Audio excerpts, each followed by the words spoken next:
Ẹ kúlé o gbogbo ẹ̀yin bàbá àti màmá tẹ́ ń gbọ́ mi nílé ẹ̀dẹ̀ ọ̀dà bí.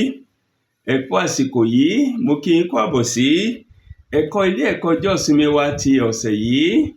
Fún gbogbo àwa ilé ìjọ Ọlọ́run tí a ń tẹ̀lé ìlànà ilé ẹ̀kọ́ ọjọ́ ìsinmi gbogbogbò káàkiri àgbáyé bí ìjọ onítẹ̀bọmi. Lọ́sẹ̀ yìí, orí ọ̀rọ̀ wa tá à ń kẹ́kọ̀ọ́ lé lórí ni ìdílé ọlá. Ìdílé ọlá. A sì ń lọ kẹ́kọ̀ọ́ nínú ìwé Rúùtù orí 4 ẹsẹ̀ 9 sí 17. Rúùtù orí 4 ẹsẹ̀ 9 sí 17 àti Lúùkù orí 3 ẹsẹ̀ 20, 21 àti 22 ó ní àwọn ẹsẹ̀ Bíbélì tí a ti ń lọ kẹ́kọ̀ọ́ tọ̀sẹ̀ yìí. Tí Bíbélì yín bá wà lọ́wọ́ yín, ẹ gbé jáde, ẹ jẹ́ ká jọ kẹ́kọ̀ọ́ nínú ọ̀rọ̀ Ọlọ́run.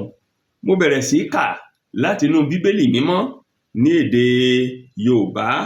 Ọ̀rọ̀ Ọlọ́run kà báyìí pé Bóásì sì wí fún àwọn àgbààgbà àti fún gbogbo àwọn ènìyàn pé ẹ̀yin ni ẹlẹ́rìí lónìí o pé mo ra gbogbo nǹkan tí í ṣe ti Elimélékì àti gbogbo nǹkan tí í ṣe ti Kílónì àti ti Málónì ní ọwọ́ Naomi.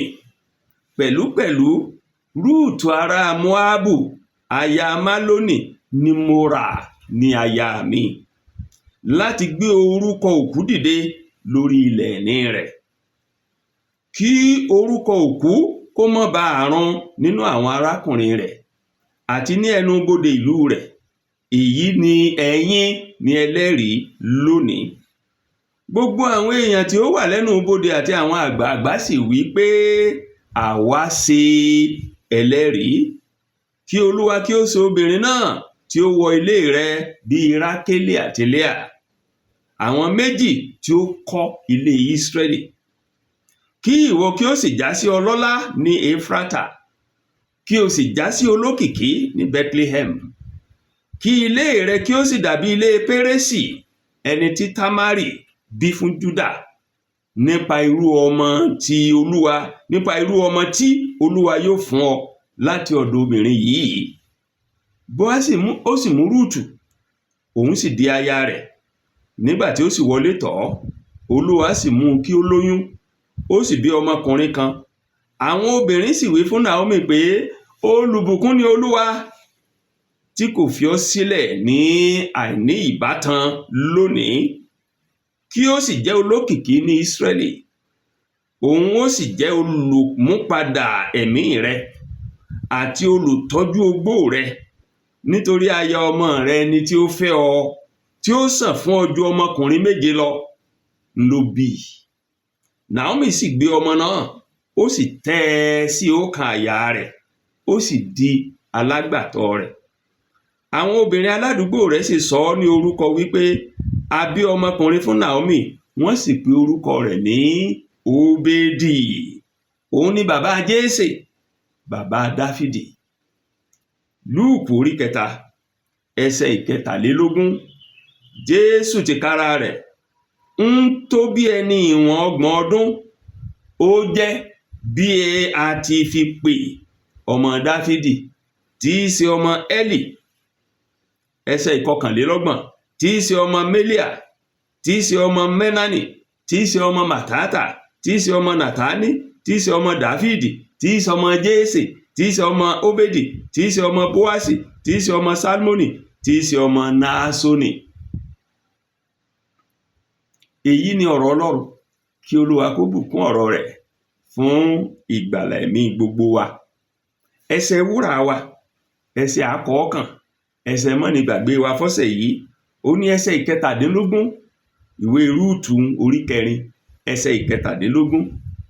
Èyí tí mo tún kà lẹ́ẹ̀mejì sí báyìí pé àwọn obìnrin aládùúgbò sì sọ ọ́ lórúkọ wípé a bí ọmọkùnrin kan fún Naomi. Wọ́n sì wípé orúkọ rẹ̀ ní Óbédì. Ó ní bàbá Jésè, bàbá Dáfídì. Àwọn obìnrin aládùúgbò rẹ̀ sì sọ ọ́ lórúkọ wípé a bí ọmọkùnrin kan fún Naomi. Wọ́n sì pe orúkọ rẹ̀ ní Óbédì. Ó ní bàbá Jésè, bàbá Dáfídì. Kí Olúwa kó bùkún ọ̀rọ̀ rẹ̀ fún ìgbàlà ẹ̀mí wa. Àmín. lẹ́ẹ̀kan sí mo kí wa kú àbọ̀ sínú ẹ̀kọ́ tọ̀sẹ̀ yìí, mo sì kí wa kú àbọ̀ sínú oṣù tuntun, oṣù tó gbẹ̀yìn ọdún, oṣù àjọyọ̀ ìbí Jésù, torí pé ọjọ́ tí oṣù kejìlá tó gbẹ̀yìn ọdún bẹ̀rẹ̀, òun gangan ni ọjọ́ ìsinmi tí a máa kọ́ ẹ̀kọ́ yìí. Àdúrà mi ni pé ọdún ayọ̀ ńlá ṣe o, àmín. Ẹ̀kọ́ wa lóṣù yìí ó dá lórí ìtàn ìran ìbí àti ìbí Jésù. Ẹ̀kọ́ wa nínú gbogbo oṣù kejìlá yìí ó jẹ́ ẹ̀kọ́ tó dá lórí ìtàn ìran àti ìbí Jésù Kristi, olùgbàlà aráyé. Ìdí nìyí tó fi jẹ́ pé ẹ̀sìn ọ̀rọ̀ wa fún gbogbo oṣù yìí jẹ́ Jésù àjogún Dáfídì. Jésù àjogún Dáfídì, ẹ̀sìn ọ̀rọ̀ wa fún gbogbo oṣù yìí nù. Ṣùgbọ́n nínú ẹ̀kọ́ àkọ́kọ́ nínú oṣù yìí, à ń sọ̀rọ̀ nípa ìdílé tá a ti bí Jésù Kristi, olùgbàlà aráyé. Èyí ni tí í ṣe ìdílé ọlá. Ìdí nìyẹn tí orí ọ̀rọ̀ wa ti ọ̀sẹ̀ yìí tó fi jẹ́ ilé ọlá tàbí ìdílé ọlá. Ilé ọlá tàbí ìdílé ọlá. Ìdílé tá a ti bí Jésù, ìran tá a ti mú Jésù jáde, ìran tí Jésù ti jáde wá, òun là ń dà pè ní ilé ọlá àbí ìdílé ọlá nínú ẹ̀kọ́ wa ti ọ̀sẹ̀ yìí. A sì pín ẹ̀kọ́ náà sí abala méjì ọ̀tọ̀ọ̀tọ̀. Abala àkọ́kọ́ rẹ̀ òun la pè ní Bóásì gbé Rúùtù níyàwó. Bóásì gbé Rúùtù níyàwó. Èyí ní í ṣe pẹ̀lú ẹsẹ̀ 9 sí 11 ìwé mímọ́ tá a kà tán ní ìsìn Rúùtù orí 4 ẹsẹ̀ 9 sí 11 ó ní abala akẹ́kọ̀ọ́ ẹ̀kọ́ wa yìí ń lọ dálé lórí. Bóásì gbé Rúùtù níyàwó. Ìbéèrè tá a béèrè ni pé ta ni Rúùtù? Rúùtù jẹ́ ọmọbìnrin ará Máàbù, kìí ṣe ìran Ísírẹ́lì. Opó Málónì ni. Málónì sì jẹ́ ọmọ fún Elimélékì àti Naomi. Nígbà tí ìyàn mú ní àkókò kan ní Ísírẹ́lì, òun ni Elimélékì àti Naomi aya rẹ̀ ní a lọ ṣe àtìpó ní ilẹ̀ Móábù. Ibi wọn ti ń ṣàtìpó ńlọ́wọ́, òun ni ọ̀kan nú àwọn ọmọ wọn ló ti rí Rúùtù tó sì fẹ́ láya. Ṣùgbọ́n bí ọjọ́ ń ṣe ń gorí ọjọ́ tí ìgbà ń gorí ìgbà, ọkọ Naomi tí í ṣe bàbá ọkọ Rúùtù ó kú. Ọkọ Rúùtù náà kú. Gbogbo ọmọ tí Naomi kó lọ Móábù, ọmọkùnrin méjèèjì tó kó lọ bẹ̀, gbogbo wọn kú. Ó wá kú nìkan dóńdó àti àwọn aya ọmọ rẹ̀ méjèèjì. Rúùtù yìí ó wá jẹ́ obìnrin téèyàn fi máa ń ṣàdúrà fóbìnrin. Obìnrin rere ni Rúùtù. Nígbà tí gbogbo pínpín tí ò kù ẹnìkankan mọ́ pẹ̀lú Naomi, Rúùtù yìí nìkan ṣoṣo ló kù pẹ̀lú Naomi. Òun nìkan ṣoṣo ló bá Naomi padà wá sí ilẹ̀ Ísírẹ́lì tí wọ́n sì ń jọ ń gbé. Òun nìkan ṣoṣo ló mú ìdúró àti ìpinnu rẹ̀ wípé ibi tí Naomi tó bá lọ lòun ó lọ. Ọlọ́run Naomi ni ó máa sọ Ọlọ́run òun. Ibi Naomi bá kú sí lòun ó kú sí. Àkọsílẹ̀ èyí tá a rí nínú ìwé Rúùtù orí 1 ẹsẹ̀ 16 àti 17. Ṣé Bíbélì yín wà lọ́wọ́ yín? Ẹ jẹ́ á jọjọ wò ó.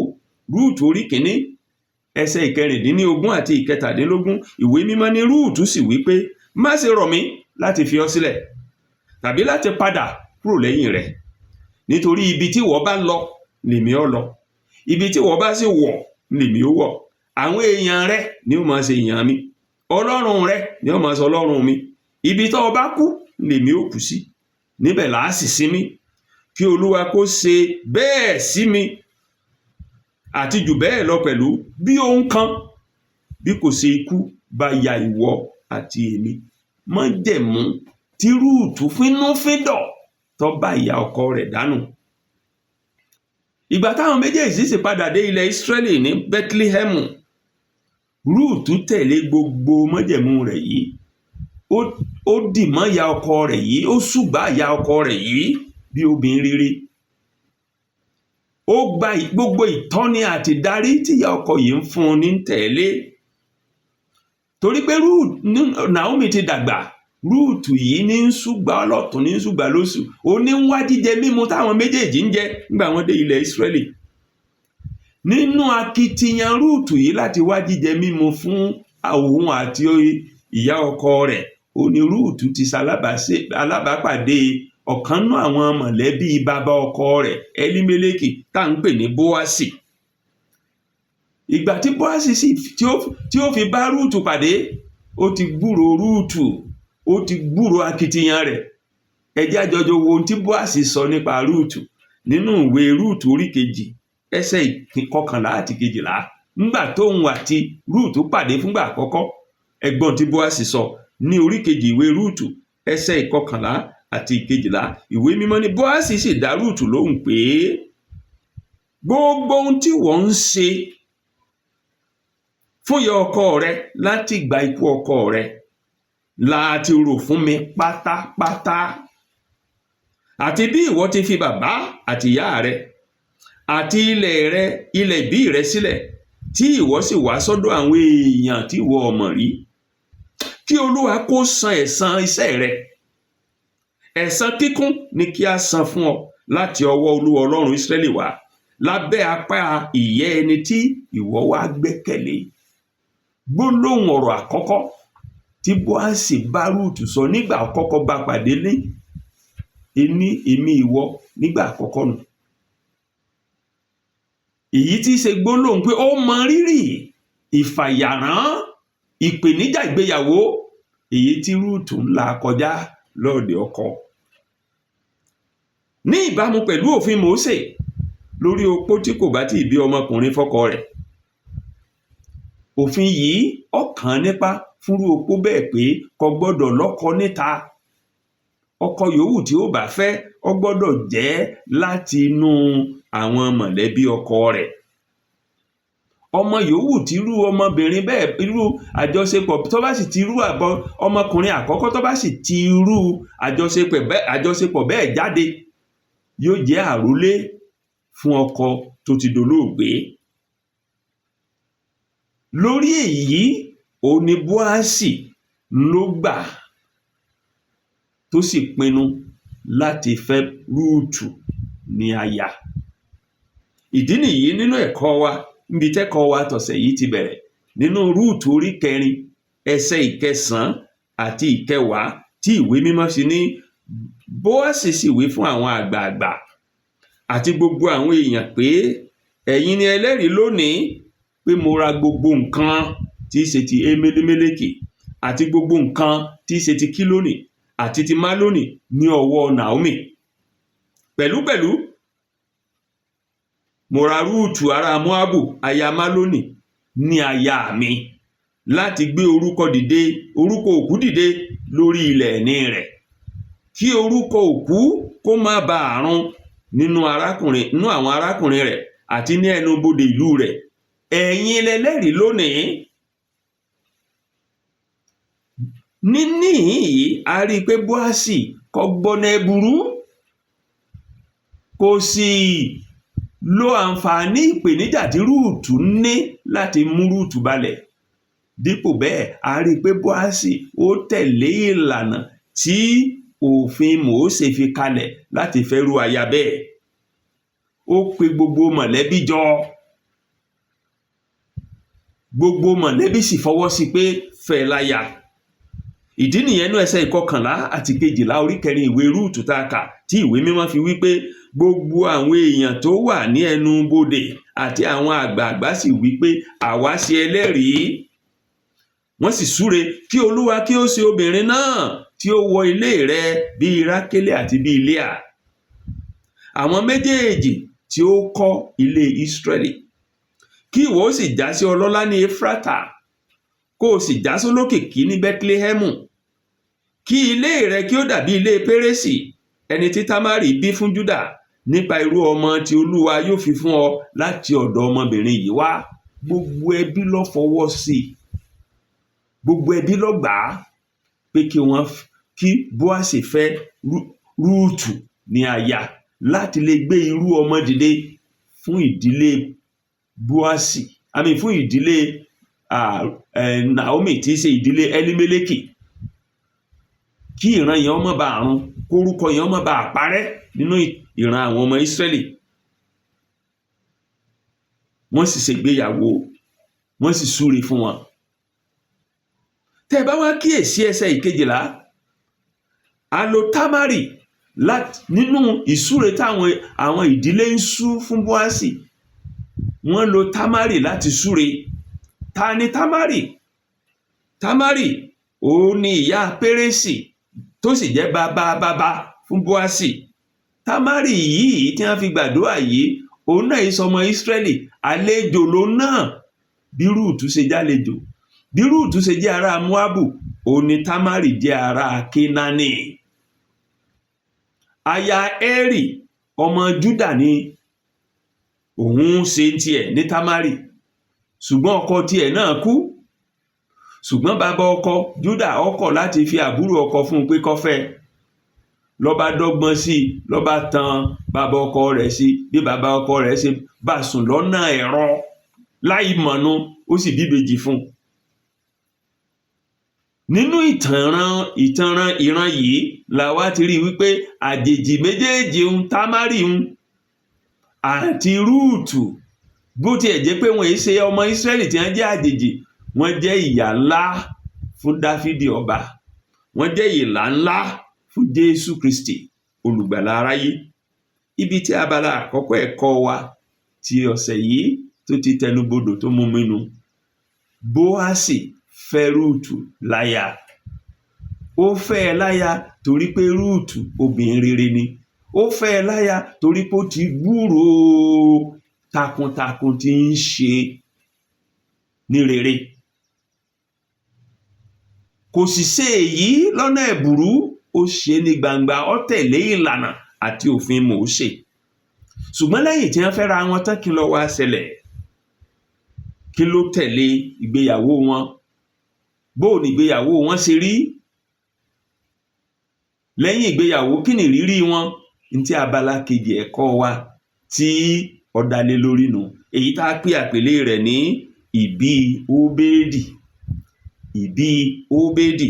Èyí ní í ṣe pẹ̀lú ẹsẹ̀ ìkẹtàlá sí ìkẹtàdínlógún ìwé Rúùtù orí kẹrin tá à ń ti ń kẹ́kọ̀ọ́. Ẹsẹ̀ ìkẹtàlá sí ìkẹtàdínlógún ìwé Rúùtù orí kẹrin tá a ti ń kọ́ ẹ̀kọ́. Gẹ́gẹ́ bí mo ṣe sọ fún wa lẹ́ẹ̀kan, àgbékalẹ̀ òfin Mósè òun ni wípé opó yòówù tó bá ti ṣègbéyàwó tí kò sì ní ọmọkùnrin fún ọkọ rẹ̀ tọkọ yẹn fi kú, tó bá ṣègbéyàwó pẹ̀lú ẹlòmíràn nínú ẹbí ọkọ, kò gbọ́dọ̀ lọ́kọ lóde. Nínú mọ̀lẹ́bí ló ti gbọ́dọ̀ lẹ́kọ, mọ̀lẹ́bí ọkọ ló gbọ́dọ̀ ti lọ́kọ. Tó bá wá lọ́kọ tán nínú mọ̀lẹ́bí ọmọ àkọ́bí tí wọ́n bá kọ́kọ́ bí, wọ́n lè bí 20 ọmọ, wọ́n lè bí 30 ọmọ, ṣùgbọ́n ọmọ àkọ́bí ọkùnrin tí wọ́n bá kọ́kọ́ bí kì í ṣe ọkọ tó ṣẹ̀ṣẹ̀ fẹ́ ń lónìí. Ọkọ tó ti kú lónìí, orúkọ ọkọ ni wọ́n sì máa pè é, òní ó sì máa gbé orúkọ àtìdílé ọkọ àkọ́kọ́ tó ti kú ró. Àkọsílẹ̀ èyí wà ní ìwé Ditanórómì orí 25 25 ẹsẹ̀ 5 àti 6. Ṣé Bíbélì yín wà lọ́wọ́ yín? Ẹ jẹ́ a jọjọ sáré wò ká tó tẹ̀síwájú. Ìwé mímọ́ sọ ní ìwé Ditanórómì orí 25 ẹsẹ̀ 5 pé bí àwọn ọkùnrin kan bá ń gbé pọ̀, tí ọ̀kan nínú wọn bá sì kú, tí kò sì sí ọmọkùnrin,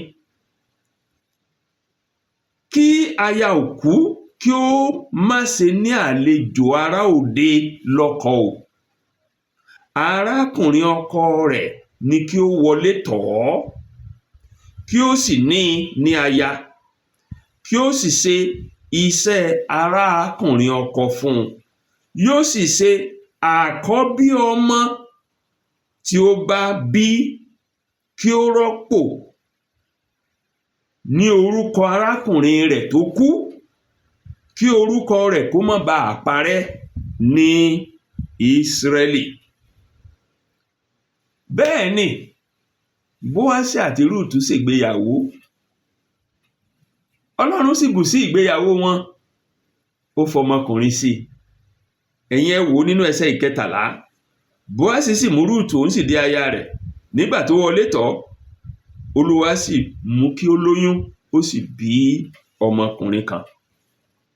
So àkọ́bí Rúùtù fún Bóásì ọmọkùnrin ni. Ṣùgbọ́n gẹ́gẹ́ bí mo ṣe sọ ṣáájú, nínú òfin Mósè, ọmọ tí a kọ́ bí tọ́jọ́kùnrin òun kì í sọmọ Bóásì. Ọmọ Málónì ọkọ Rúùtù àárọ̀ tó ṣaláìsí òun ló ní. Ó kọ ọkọ Rúùtù àárọ̀ lọmọ òun sì máa jẹ́, òun ni ó sì máa gbé ilé ọkọ Rúùtù àárọ̀ ró. Gbogbo àwọn ọmọ yòókù tí wọ́n bá wá bí lẹ́yìn àkọ́bí wọn, òun ni ó wá jẹ́ ti Bóásì. Ìdí nìyí tó fi jẹ́ wípé ará, ọ̀rẹ́, ojúlùmọ̀ wọ́n wá péjọ, wọ́n wá bá Naomi yọ̀, ẹni tó ti sọ̀rọ̀ ìtínú póun ò ní níran mọ́ láyé.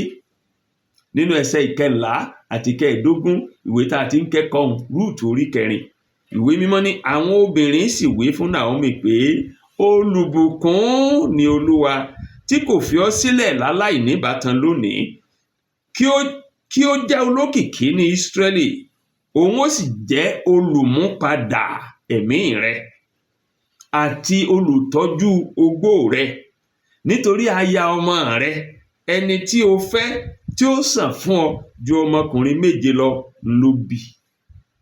Kí làwọn obìnrin yìí sọ ń bí? Ní tí wọ́n ń sọ ń bí ni pé ọmọ tá a bí yìí olùmúpadà ìrètí rẹ tó ti sọnù ni, olùtọ́jú rẹ lọ́jọ́ ogbó ni. Ẹ má sì gbàgbé wípé àwọn obìnrin yìí ń sọ láti jẹ́ kí Naomi mọ̀ wípé lóòótọ́ ló ti sọ ìrètí nù, ṣùgbọ́n Ọlọ́run ti mú ìrètí rẹ padà. Tẹ́ ẹ bá sì wo ìwé Rúùtù orí 1 ẹsẹ̀ 11 sí 13, Naomi fẹnu ara rẹ̀ sọ̀rọ̀ nípa ìrètí rẹ̀ tó ti pin, nípa ìrètí rẹ̀ tó ti sọnù. Ó ní, Naomi sì wí pé, ẹ̀yin ọmọbìnrin mi ẹ padà, èé ṣe tẹ́ fi máa bá mi lọ?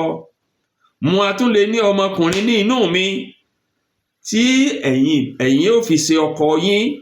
Ẹ padà, ẹ̀yin ọmọbìnrin mi, ẹ máa lọ, nítorí èmi darúgbó jù àti lọ́kọ lọ.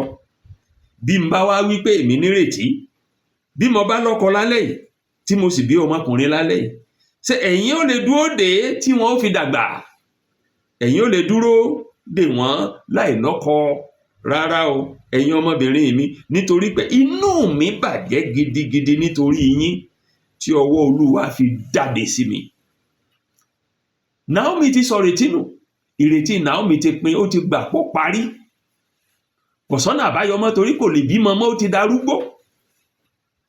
Ṣùgbọ́n bí ó tilẹ̀ jẹ́ pé Naomi ti sọ ìrètí nù, Olúwa mú ìrètí Naomi sọjí pẹ̀lú àkọ́bí ọmọkùnrin èyí tí Rúùtù bí.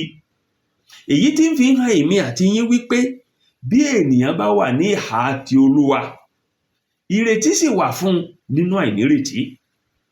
A mú ìrètí Naomi padà bọ̀ sípò.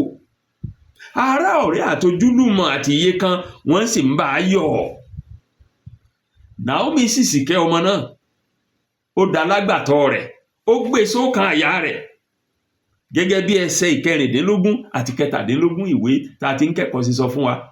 Rúùtù orí 4 ẹsẹ̀ 14 àti 17. Naomi sì gbé ọmọ náà, ó sì tẹ́ sókàn àyà rẹ̀, ó di alágbàtọ́ rẹ̀. Àwọn obìnrin àti alágbàtọ́ wọ́n sì sọ lórúkọ wípé a bí ọmọkùnrin kan fún Naomi, wọ́n sì pe orúkọ rẹ̀ ní Óbédì.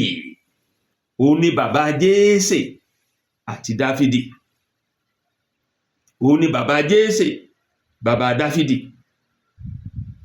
Ìgbà kan ṣoṣo yìí nìkan nínú ìwé mímọ́, nínú Bíbélì wa, òun la rí i pé ará, ọ̀rẹ́, aládùúgbò ni a fún ọmọ lórúkọ dípò àwọn òbí rẹ̀. Orúkọ tí wọ́n sì fún náà ní Óbédì. Ẹnìkan wá béèrè pé kí ni Óbédì túmọ̀ sí?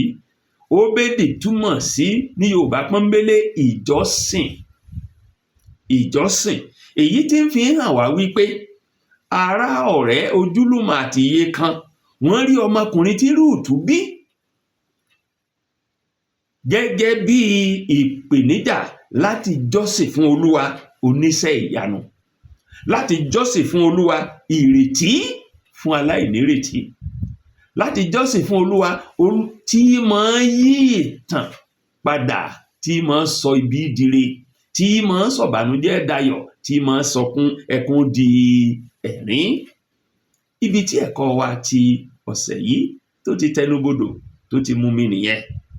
Èmi ò mọrú ipò tí ẹ̀yin olùgbọ́ mi ń là kọjá, mi ìmọrú tẹ́ ń là kọjá lọ́wọ́lọ́wọ́, mi ìmọ̀ là kọjá yín, ṣùgbọ́n mo mọ Ọlọ́run oníṣẹ́ ìyanu, mo mọ Ọlọ́run ìrètí fún aláìnírètí, mo mọ Ọlọ́run tí ń sẹkún dẹ̀rín, mo mọ Ọlọ́run tí ń sọ ìbànújẹ́ dayọ̀. Ó sọ ẹkún Naomi àti Rúùtù dẹ̀rín, ó sọ ìbànújẹ́ wọn dayọ̀. Ó sọ ohun gbogbo tí ń pò wọ́n nú pọ̀, tí ò jẹ́nu wọn ó dùn, ó sọ dadùn fún wọn. Ó sì lè so nǹkan náà àti jù bẹ́ẹ̀ lọ fún ọ. Ó lè sẹkún rẹ dẹ̀rín, ó lè sọ̀bànújẹ́ rẹ dayọ̀, ó lè yí ìtàn rẹ po bó ṣe yí ìtàn ayé Naomi àti Rúùtù ká, tó yí padà sí rere, tó sẹkún wọn dẹ̀rín. Ó lè ṣe jù bẹ́ẹ̀ lọ fún ọ. Kìkì pé kó gbẹ́kẹ̀lé Ọlọ́run, kó sì gbọ́ràn pátápátá. Ibi tẹ́kọ̀ọ́ wa tọ̀sẹ̀ yìí tó ti tẹnubodò tó ti mú mi nìyẹn. Ṣùgbọ́n ká tó máa lọlé, ẹ jẹ́ kí n ṣàtẹnumọ́ kókó bíi 2-3 nínú ẹ̀kọ́ yìí bí a ti ń rìnrìn àjò ayé wa àti ìgbàgbọ́ wa lọ. Kókó àkọ́kọ́ tí mo sì fẹ́ tẹnumọ́ nínú ẹ̀kọ́ yìí ò ní pé nínú ayé Rúùtù, nínú ayé Bóásì, a rí i wípé ó dára láti jẹ́ olótìtọ́ nínú ọ̀rọ̀ àti ṣe ẹni. Kókó àkọ́kọ́ nù, jẹ́ olótìtọ́ nínú ọ̀rọ̀ àti ṣe rẹ. Bóásì àti Rúùtù jẹ́ olótìtọ́ nínú ọ̀rọ̀ àti ìṣe wọn. Bó tilẹ̀ jẹ́ pé Rúùtù jẹ́ opó ọ̀dọ́mọdé, kò fọkùnrin bára ẹ̀ jẹ́. Ó jẹ́ obìnrin tó tẹríba fún ìyá ọkọ. Ó jẹ́ obìnrin olóòótọ́. Ó fi ara ẹ̀ sípò ọ̀wọ̀. Ìwé mímọ́ sọ fún wa pé ó ju ọmọkùnrin 7 lọ fún ìyá ọkọ rẹ̀. Ẹ rí i pé ipò ńlá la tó sí. Ipò ńlá lòun náà tó rẹ̀ sí nínú ìdílé ọkọ rẹ̀. Bóásì pẹ̀lú, òun náà ó tẹ̀lé ìlànà àti òfin Mósè láti ṣègbéyàwó pẹ̀lú Rúùtù. Kò fi ìṣòro Rúùtù kò fi mú balẹ̀, kó gbọ́nà ẹ̀bùrú kó fi fún lóyún. Ó tẹ̀lé ìlànà àgbékalẹ̀ ọ̀rọ̀ Ọlọ́run láti ṣègbéyàwó pẹ̀lú Rúùtù. Ìròyìn rere tó sì ń gbọ́, tó ti gbọ́ nípa Rúùtù ló mú kí ọkàn rẹ̀ kó ṣí láti lè fẹ́ ẹ láya. Ẹ̀yin olùgbọ́ mi, nínú ìṣe àti ìwà yín gbogbo, ẹ jẹ́ olótìtọ́. Abálájọ tó lórin kan fi ní, jẹ́ olótìtọ́, jẹ́ olótìtọ́, Jésù fẹ́ kí gbogbo wa jẹ́ olótìtọ́. Kókó kejì tí mo fẹ́ tẹnumọ́ nínú ẹ̀kọ́ yìí ò ní pé ipòkípò tó o bá bára rẹ, ipòkípò tó wà lọ́wọ́lọ́wọ́, má ṣe sọ ìrètí nù. Ipòkípò tó bá bára rẹ, ipòkípò tí o lè máa wà lọ́wọ́lọ́wọ́, má sọ ìrètí nù nínú Olúwa. Naomi sọ ìrètí nù, ṣùgbọ́n síbẹ̀ ó sì gbẹ́kẹ̀lé Olúwa Ọlọ́run Ísírẹ́lì. Rúùtù ó sọ ìrètí nù, ó sọ fún ìyá ọkọ rẹ̀, ó ní, níbi ọba lọ lèmi ó lọ. Ọlọ́run rẹ ni ó máa sọ Ọlọ́run mi, àwọn èèyàn rẹ ni ó máa ṣe èèyàn mi, bí ọba kú sí wọn ó kù sí. Ó ní gbàgbọ́ nínú Ọlọ́run Ísírẹ́lì, bí kì í tiẹ̀ sọmọ Ísírẹ́lì tó jára Móábù. Ẹkún rẹ̀ sì dẹ̀rín, ìbànújẹ́ rẹ̀ dayọ̀. Ohun yòówù tó lè máa là kọjá, má sì sọ ìrètí nù nínú Olúwa. Bọ́jọ́ òní tiẹ̀ korò, ọjọ́ ọ̀la rẹ̀ ó sì máa dára. Àtẹnumọ́ kẹta tí mo fẹ́ ṣe nínú ẹ̀kọ́ yìí ká tó máa lọ, ó ní wípé jẹ́ ìyá ọkọ, jẹ́ ìyá rere, jẹ́ ìyá ọkọ tí ń bìkítà fọ́mọ, jẹ́ ìyá tí ń bìkítà fọ́mọ. Nínú ẹ̀kọ́ yìí, a rí Naomi láì ní fi ṣe ohun gbogbo tó ti pàdánù. Ó ti pàdánù ọkọ, ó ti pàdánù gbogbo ọmọ tó ní. Ẹnìkan ṣoṣo tó kù fún òun náà láyọ̀ ọmọ Rúùtù. láì ní fi ṣe gbogbo ìbànújẹ́ rẹ̀. Ó jẹ́ ìyá rere, èyí tó ṣùgbà tó ṣe bí ìyá, kò ṣe bí ìyá kọ sí Rúùtù, bí ìyá ló ṣe fún Rúùtù. Ẹ̀kọ́ yìí ń kọ́ wa wípé ká kẹ́kọ̀ọ́ lára Naomi. Gbogbo àwa bàbá yín, ẹ̀yin màmá tẹ́ ń gbọ́ mi, ẹ mú àwọn aya ọmọ yín bí ọmọ yín, ẹ mú àwọn ọkọ ọmọ yín bí ọmọ yín. Ẹ jẹ́ òbí tó bìkítà fọmọ. Naomi irú obìnrin tó jẹ́ nìyẹn nínú ẹ̀kọ́ yìí. Kókó kẹrin tí mo fẹ́ tẹnu mọ́nú ẹ̀kọ́ yìí, òun náà ni pé tá a bá wá ní ìyá rere tó mú aya ọmọ rẹ̀ bí ọmọ, ẹ̀kọ́ mìíràn tá a tún rí nínú ẹ̀kọ́ yìí ni pé jẹ́ aya tó ń tẹríba, jẹ́ aya tó ń tẹríba, jẹ́ aya tó jólóòtọ́. A rí nínú ayé Rúùtù wípé ó jẹ́ aya tó tẹríba. Ó tẹríba fún ọkọ rẹ̀, fún ìyá ọkọ rẹ̀. Tá a bá sì rí tó tẹríba fún ìyá ọkọ rẹ̀, a lè fòye gbé pé bẹ́ẹ̀ ní í ṣe máa ṣe sọ́kọ rẹ̀ náà ń gbọ́ wà láyé. Ó jẹ́ aya tó tẹríba, ó jẹ́ aya tó jólóòtọ́. Abálájọ tí ìwé mímọ́ fi sọ ń pa rẹ̀, bí mo ṣe sọ lẹ́ẹ̀kan, pé ó ju ọkùnrin 7 lọ, ọmọkùnrin 7 lọ fún ìyá ọkọ rẹ̀. Ó tẹríba, ìtẹríba rẹ̀ sì gbé ìbùkún ńlá lọ́gbẹ̀yìn rẹ̀ fún. Jẹ́ aya tó ní ìtẹríba sọ́kọ, jẹ́ aya tó ní ìtẹríba sáwọn àwọn òbí ọkọ. Ìbùkún ńlá yóò sì tẹ̀lé fún ọ. Kókó karùn-ún tí mo fẹ́ tẹnu mọ́nú ẹ̀kọ́ yìí ká tó máa lọ, òun ni wípé ohun yòówù tó lè máa là kọjá nínú ìgbéyàwó rẹ̀, ìpèníjà yòówù tó lè dé bá ọ nínú ìgbéyàwó rẹ̀, má sá kúrò nínú ìgbéyàwó. Ohun tó ṣẹlẹ̀ sí Rúùtù ó tó fi sá kúrò. Ibẹ̀ nìkejì rẹ̀ ti lọ, ṣùgbọ́n Rúùtù dúró bí ò tiẹ̀ sọ́kọ, tí ó sì sí ìrètí àdúlọ́kọ, torí ìyá ọkọ ti sọ fún un pé kò sẹ́lòmí, bí mo bímọ gan lónìí tó dùn tí ó fi dàgbà ni ẹ máa lọ. Ṣùgbọ́n Rúùtù ní rárá o, mo ti wọnú ìgbéyàwó eléyìí, gbogbo tí n bá lọ tí n bá bá nú rẹ̀ ń dùn sínú rẹ̀ ni. Ó sì dá ṣẹ́gun. Ó ń pe níjà yòówù tó lè máa là kọjá nú ìgbéyàwó rẹ̀, gbé tọlọ́run lọ, mọ́ sá lọ kó lé ọkọ. Ẹ má tú ìgbéyàwó yín ká. Ẹ ṣe gbogbo ẹ gbé ọ̀rọ̀ yín tọlọ́run lọ. Wá àwọn onímọ̀ràn rere tí a ní ìmọ̀ Ọlọ́run tí wọ́n tọ́ àti wá àtẹnìkejì rẹ sọ́nà. Ìgbéyàwó nínú ìwé mímọ́ títí ikú yóò fi yà wá ni. Ìgbéyàwó kankan ò sì sí láyé tí ò ní ìpèníjà tirẹ̀. Irú ìpèníjà yòówù tí ìgbéyàwó rẹ bá ní, dúró nínú rẹ̀. Gbé ìpèníjà yẹn tọlọ́run lọ nínú àdúrà. Bí Rúùtù sì ṣe di aṣẹ́gun tó rẹ́rìn gbẹ̀yìn, ìwọ náà ó di aṣẹ́gun, ó sì rẹ́rìn gbẹ̀yìn. Ní ìparí nínú ẹ̀kọ́ yìí kọ́ wa pé kí a ran àwọn opó kéékèèké lọ́wọ́ láti lọ́kọ. Opó kéékèé, ọ̀dọ́mọdé opó oní Rúùtù. Gbogbo tí Naomi lè ṣe láti rí i pé ó lọ́kọ ni Naomi ṣe. Ọlọ́run sì gbà fún Bóásì láti fẹ́ láya. Nínú ìjọ lónìí, àwọn opó kéékèèké ti ń pọ̀. Ìwé mímọ́ sì gbà wá níyànjú láti ràn wọ́n lọ́wọ́ láti rí i wípé wọ́n rí ọkọ mìíràn fẹ́.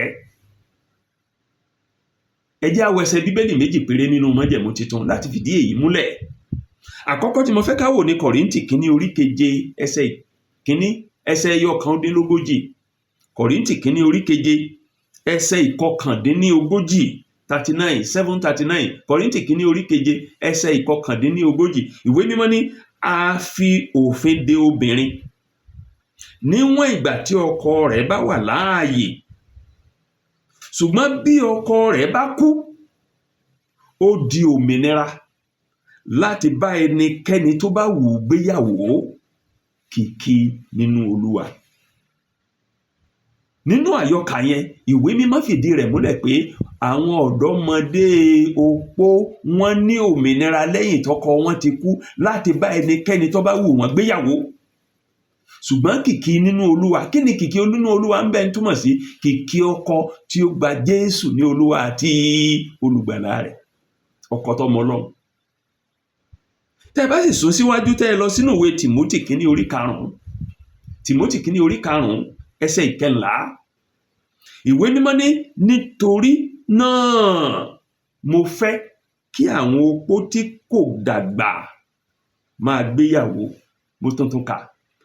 Nítorí náà mo fẹ́ kí àwọn opó tí kò dàgbà máa gbéyàwó, kí wọ́n máa bímọ, kí wọ́n máa ṣe alámòjútó ilé, kí wọn kí ó má ṣe fi àyè sílẹ̀ rárá fún ọ̀tá láti sọ̀rọ̀ ẹ̀gàn. Ọ̀rọ̀ Ọlọ́run ní àwọn opó tí ò dàgbà. Paul ní mo gbà wọ́n yànjú kí wọ́n máa ṣègbéyàwó, kí wọ́n máa tún gbéyàwó ṣe. Àwa gẹ́gẹ́ bí ìjọ Ọlọ́run, àwa gẹ́gẹ́ bí ọmọlẹ́yìn Kristi, a ní ojúṣe láti ṣèrànwọ́ fún àwọn opó tí ò dàgbà, opó kéékèèké láti rọ́kọ fẹ́, kí wọ́n má bàa ṣubú sínú àdánwò èyí tí ó mú ẹ̀gàn àti àbùkù bá orúkọ Kristi àti ìjọ rẹ̀. Ní láti ti ẹnu ẹ̀kọ́ wa tọ̀sẹ̀ yìí bodò, àdúrà mi ni pé Ọlọ́run ràn wá lọ́wọ́ láti lè jẹ́ olùṣe ọ̀rọ̀ náà.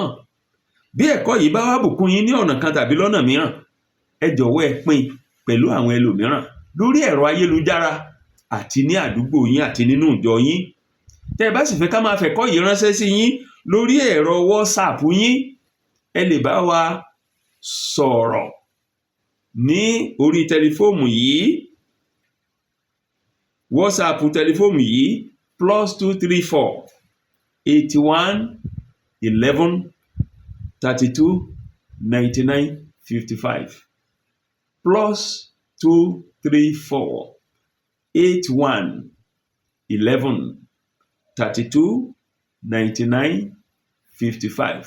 Lẹ́ẹ̀kan sí +234 81 11 32 99 55. Títí ọ̀sẹ̀ tí ń bọ̀ tá ó tún máa pàdé, mo fà yín lé Ọlọ́run àtàwọn olùkọ́ wa lọ́wọ́ ní ọjọ́ Olúwa tí ń bọ̀, ọjọ́ 1 oṣù 12. Àdúrà mi ni pé ńgbà tá a bá ń kẹ́kọ̀ọ́ yìí, Olúwa ó tún ṣí wa níyè jù báyìí lọ láti rí òtítọ́ àti òdodo ọ̀rọ̀ rẹ̀, yóò sì ràn wá lọ́wọ́ láti lè jẹ́ olùṣe ọ̀rọ̀ náà. Títí ọ̀sẹ̀ tí ń bọ̀ tá ó tún máa pàdé, ire o, ire kàǹkà.